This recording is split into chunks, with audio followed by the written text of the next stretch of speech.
bonjour, et je voulais tout d'abord remercier l'atelier Capacité pour la qualité des débats, du public aussi, parce que ça compte beaucoup quand chaque terme peut faire naître des heures d'échange. Donc je voulais vous parler, j'ai beaucoup changé mon propos en écoutant un peu ce qui s'est dit avant, ce que je vois se profiler aussi. La question que je voulais aborder, c'est effectivement comment l'urbanisme temporaire, qui est une notion assez nouvelle, le temporaire dans l'immobilier, ça se fait déjà beaucoup, il n'y a pas de souci, mais comment l'urbanisme temporaire, aujourd'hui, peut être un vrai levier d'initiative citoyenne au sens très large et d'espace public sous toutes ses formes. Donc, la première considération, c'est que les locaux vides sont un produit naturel dans la ville telle qu'on la connaît, c'est-à-dire démocratique, qui prend un peu le temps du projet, et capitaliste, où il y a quand même beaucoup de logique financière en jeu. Un exemple francilien, il y a 4 millions de mètres carrés de bureaux vides, dont 800 000 mètres carrés qui sont vides depuis plus de 5 ans, c'est-à-dire qui sont hors marché. En face, la même ville démocratique et capitaliste produit, surtout maintenant, beaucoup de besoins insatisfaits en matière immobilière, notamment des besoins de porteurs de projets, associatifs, culturels, économiques, qui sont privés pour une raison ou pour une autre d'accès au marché classique de bureaux, parce que voilà, c'est hors de leur portée, trop cher, mal adapté, etc. Et donc la vocation de Plateau Urbain, c'est de faire le lien entre ces univers qui s'ignorent. D'ailleurs, petite boutade, est-ce qu'il y a des promoteurs dans la salle? Non. C'est dommage. C'est une des limites de l'exercice, effectivement, qu'on existe depuis 2013. On a rapidement constaté que le monde de la société civile, non pas qu'il soit atomisé, mais ignore peut-être les codes et les préoccupations d'un de ses partenaires de jeu, qui est le monde de l'immobilier, qui lui-même a des codes quand même extrêmement forts, peu étudiés à ce jour, même si ça commence à exister comme champ. Et donc, un de nos outils, une de nos convictions, c'est que la programmation ouverte, là encore on n'a rien inventé, mais la rencontre dans les mêmes espaces d'usage d'hébergement, d'usage de créatif, d'usage plus économique, va finalement contribuer à une même richesse, à une même dynamique, et qu'on aurait tort de segmenter les approches, même si elles ont chacune évidemment leurs règles, leurs rythmes et leurs moyens de financement. Donc on a parlé de Henri Lefebvre, c'est très bien parce que c'est précisément un peu cette dichotomie entre la valeur marchande d'un bien et la valeur d'usage. Nous on préfère réfléchir en priorité à la valeur d'usage des locaux vides, de ce qu'on appelle à tort des friches, mais qui pour nous sont une somme d'enjeux techniques et de jeux d'acteurs que je vous économise, mais qui sont vraiment essentiels à traiter. L'exemple dont je voulais parler, qui est un peu phare, on avait des 15 projets, mais celui-là est le principal, c'est les Grands Voisins. Donc un ancien hôpital au cœur de Paris, 3 hectares et demi quand même, 40 000 mètres carrés bâtis, qui, à partir de 2012, perd lentement sa vocation hospitalière et doit devenir un écoquartier. Mais là encore, on est dans ce temps du projet qui fait qu'on est un peu indéfini. Il y a une volonté exprimée, des études à faire. L'hôpital, enfin l'AP-HP, les hôpitaux de Paris, ont des locaux vides et ils font justement ce que j'appelle de l'immobilier temporaire. Donc ils font venir une association, Aurore en l'occurrence, qui travaille sur l'hébergement, le soin et l'insertion de personnes en grande précarité, notamment des personnes qui ont un parcours à la rue. Donc plusieurs centres s'ouvrent. On aboutit déjà à la création de 600 places, ce qui en soi est un résultat assez remarquable. Et en 2014, on arrive un peu à voilà, une vraie alternative. L'hôpital fermant, soit on ferme tout, on gardienne, ça coûte 1 million d'euros par an, et voilà, on s'assied dessus pendant 3 ans. C'est un scénario qui existe, hein, et ça se pratique encore pas mal. Soit on raisonne différemment, j'aime peu le terme innover, mais soit on innove donc. Et c'est ce qui a été fait avec un tour de table remarquable justement, puisqu'il y a des membres de la société civile, l'association Aurore, certes, mais aussi l'association Yes-We-Camp, qui est un collectif architecte, urbaniste, spécialiste de l'événementiel, enfin un groupement de compétences comme on peut en voir aujourd'hui émerger beaucoup, et qui assume un mandat d'ouverture au public.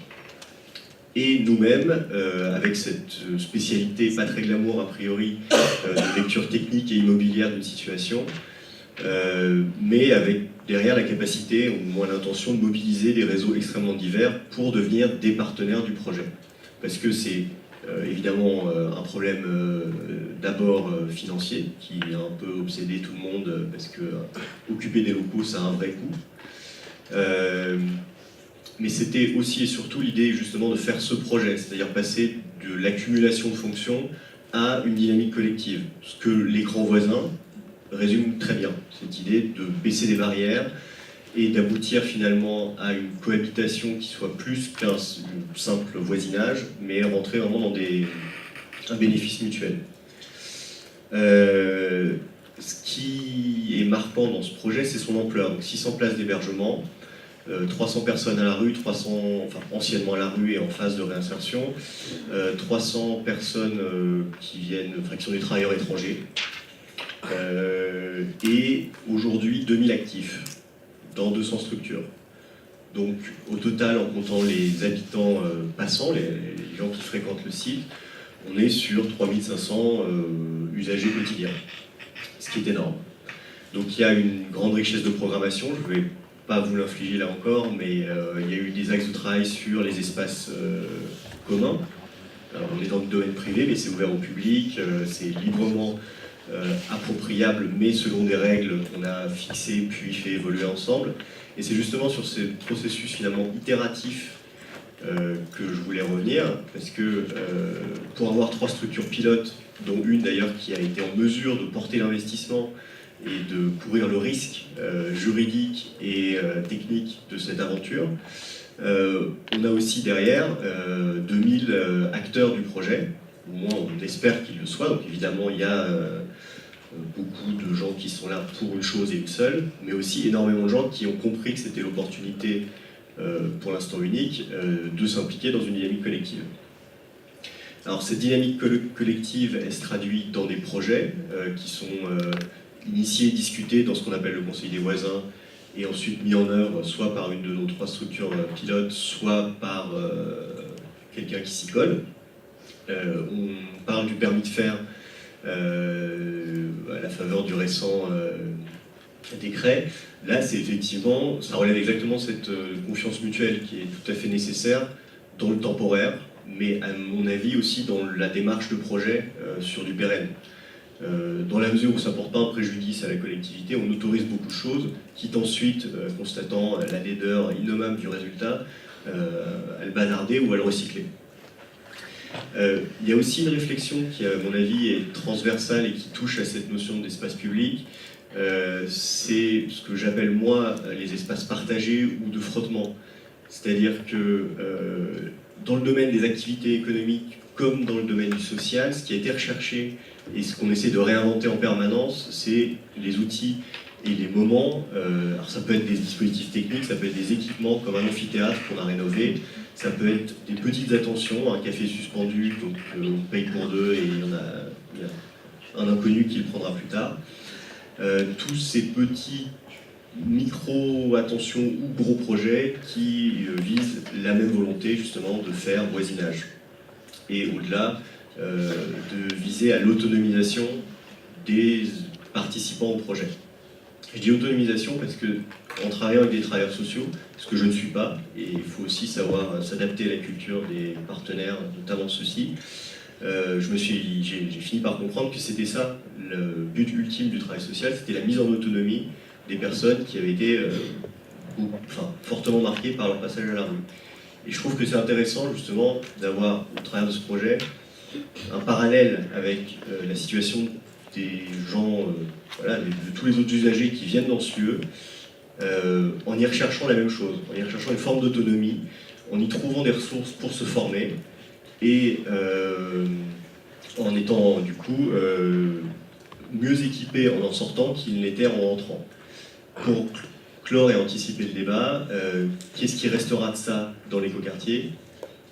Des choses, on ne sait pas, c'est en cours d'étude, mais je préfère me dire que la force de ce projet-là, ça aura été d'être duplicable, et que peut-être le charme du temporaire, c'est d'avancer, de donner des éléments d'appréciation du projet. Voilà.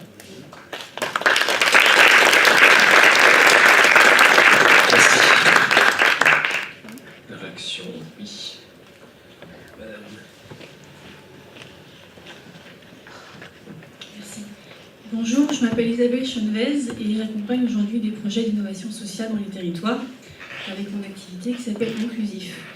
Je suis très contente que vous soyez là parce que je trouve que c'est une très belle démarche, l'urbanisme temporaire, et on n'a pas cette culture-là aujourd'hui dans la métropole lyonnaise, alors même qu'il y aurait probablement un potentiel de développement important.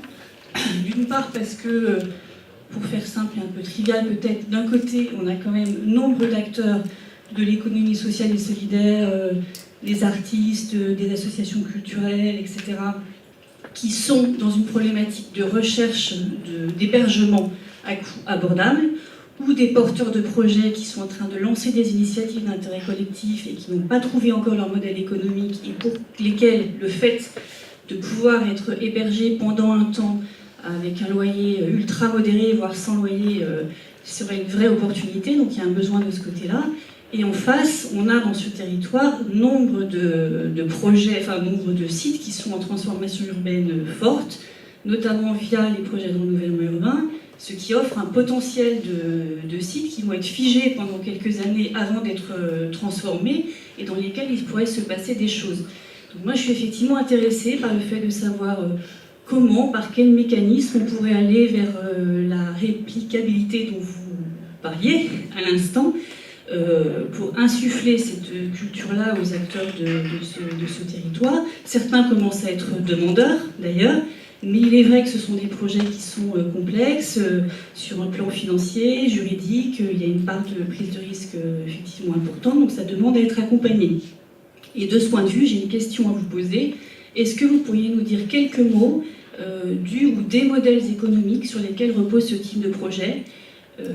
Je termine par une dernière remarque. C'est vrai qu'évoquer le projet des grands voisins, c'est à la fois génial parce que c'est le plus emblématique et celui dont on parle tout le temps, mais en même temps, pour certains acteurs, la marche peut sembler haute, si vous voulez. Et peut-être qu'il serait intéressant aussi d'évoquer d'autres opérations sur lesquelles vous êtes impliqués, qui seraient plus modestes, mais qui pourraient être inspirantes pour d'autres acteurs. Merci. Merci pour cette question très complète. Je te laisse réagir, Baptiste. Écoutez, je suis ravi d'entendre ce que vous me dites. Effectivement, je pense que Lyon est une métropole et donc a des problématiques de métropole et je serais ravi qu'on puisse venir vous aider. Sur la forme de l'accompagnement, je précise qu'on est très sollicité, alors pas pour l'instant sur Lyon, mais à Toulouse, où il y a eu 5 collectifs qui visaient le même hôpital, qui sont tous venus nous voir en randonnion en nous posant la même question, qu'on les a conseillé de juste se mettre ensemble et de commencer à réfléchir ensemble. Sur le modèle économique, dans le cas des grands voisins, on est sur une bipartition en fait, entre l'argent qui est donné par l'État pour les nuitées, qui est une somme qui est la même qu'on soit dans une tour isolée au fond de la Pampa ou en cœur de ville avec tout un quartier à gérer. Donc on comprend bien qu'il y avait un problème de péréquation à trouver, d'où la présence de ces acteurs tiers qui payent une redevance qui représente du coup l'autre moitié de ce que Aurore engage comme dépenses courantes. C'est 2,5 millions d'euros par an à sortir quand même. Donc là effectivement, il y a ce problème de l'échelle du projet. À titre d'exemple, c'est vrai qu'on taille un plateau urbain du XS au XL. Dans les petits projets qu'on a pu accompagner, 500 mètres carrés, une résidence créative avec 25 structures en coloc, qui sont en place depuis 2 ans et a priori tout va bien. Ou peut-être plus intéressant, parce que j'ai développé une forme de sensibilité particulière pour le sujet, les petites serres, c'est au cœur du très bourgeois 5e arrondissement. 12 places d'hébergement, 30 structures, 5000 m² avec des espaces extérieurs, là encore autofinancé par les redevances des occupants, et on complète les fins de mois avec des tournages ou des privates parce que ça fait partie du modèle éco.